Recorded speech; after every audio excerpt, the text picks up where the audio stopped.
Welcome to morning మన్నా. నేటి వాక్య దర్శనం కొరకు లూకాసు వార్త 2వ అధ్యాయం 11వ వచనం. దావీదు పట్టణమందు నేడు రక్షకుడు మీ కొరకు పుట్టి ఉన్నాడు, ఈయన ప్రభు అయిన క్రీస్తు. యూట్యూబ్ నందు వాక్యాన్ని వీక్షిస్తున్న ప్రజలందరికీ యేసుక్రీస్తు జన్మదిన శుభాకాంక్షలు. Happy Christmas. మీ జీవితాల్లో ప్రభు మరలా జన్మించి అనేక సంవత్సరాలు ఆయన కొరకు ప్రభావితంగా మనం అందరం బ్రతకటానికి కృప చూపునుగాక.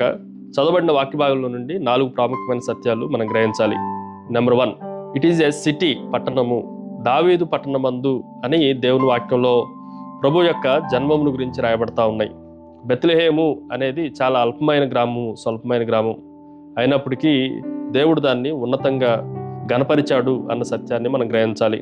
అల్పమైన ప్రజలను, అల్పమైన స్థలాలను దేవుడు ఉన్నతంగా హెచ్చించిన పరిస్థితులు ఈ క్రిస్మస్లో నుండి మనం జాగ్రత్తగా ఆలోచన చేయొచ్చు.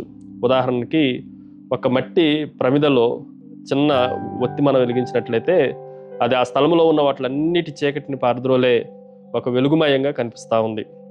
అలాగే బెత్లెహేములో వెలిగిన ఈ చిన్న వెలుగు ప్రపంచం మొత్తానికి సరిపోయిన ఘనమైన వెలుగుగా ప్రకాశించింది అన్న సత్యాన్ని కూడా మనం గ్రహించాలి. రెండో విషయాన్ని మీకు జ్ఞాపకం చేస్తాను. ఇట్ ఈజ్ ఏ చైల్డ్, శిశువు. ఈ మాటను కూడా మనం జాగ్రత్తగా ఆలోచన చేస్తే శిశువుగా ఆయన మన మధ్యలోనికి వచ్చాడు, నరుడిగా మనల్ని దర్శించడానికి వచ్చాడు. భయంకరమైన రాజుగా మన మధ్యలోనికి రాలేదు, కానీ ముద్దాడే ప్రేమించే బిడ్డగా మన మధ్యలోనికి వచ్చాడు అన్న సత్యాన్ని మనం గ్రహించాలి. ఉదాహరణకి మనకు వెలుగునిచ్చే ఈ ట్యూబ్లైట్ లాగా చాలా ప్రకాశవంతమైనదిగా దాన్ని మనం సమీపించడానికి అవకాశం ఉన్నట్లుగా ఆయన వచ్చాడు, కానీ ఎలక్ట్రిసిటీ కరెంట్ లాగా పవర్తో రాలేదు. ఒకవేళ మనం కాబట్టి ఆయన శిశువుగా వచ్చాడు అందరినీ రక్షించడానికి అన్న సత్యాన్ని కూడా మనం గ్రహించాలి. మూడో విషయాన్ని మీకు జ్ఞాపకం చేస్తాను. ఇట్ ఈజ్ ఏ క్రైస్ట్, క్రీస్తు. ఈ మాటను కూడా మనం జాగ్రత్తగా ఆలోచన చేస్తే ఎన్నో సంవత్సరాల నుండి యూదులు ప్రజలందరూ ఎదురు చూస్తున్న మెస్సయ్యాగా, క్రీస్తుగా, అభిషక్తుడిగా ఆయన మరలా మన జీవితాల్లోనికి వచ్చాడు అన్న సత్యాన్ని మనం గ్రహించాలి. ఆయన అనేకమైన వాటి మీద సర్వాధికారం కలిగిన వాడు అయినప్పటికీ ఆయన అభిషేకము నొందినవాడుగా, ప్రధాన యాజకుడిగా, రాజుగా ఆయన అభిషేకం పొందినవాడుగా, ప్రవక్తగా అభిషేకం పొందినవాడుగా, ఆయన రక్షకుడుగా అభిషేకం పొందినవాడుగా మన స్థలాల్లోనికి, మన ప్రాంతాల్లోనికి మనల్ని రక్షించడానికి వచ్చిన అభిషక్తుడు అన్న సత్యాన్ని మనం గ్రహించాలి. Finally it is a call, పిలుపు.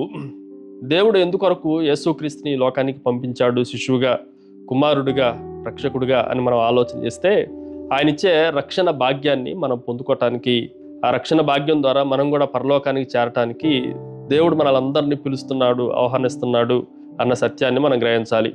ఎప్పుడైనా మనం విందుకు పిలువబడితే ఆ విందుకు వెళ్ళి ఆ విందులో భోజనం చేస్తే మన ఆకలి తీరుతుంది. అంతేగాని పిలిచారు కానీ మనం విందుకు పోకపోతే ఆకలి తీరదు.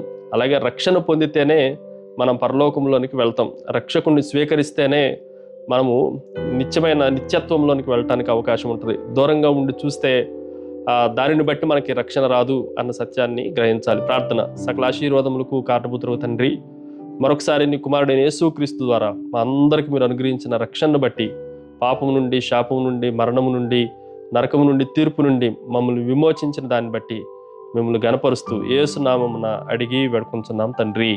ఆమెన్. God bless you.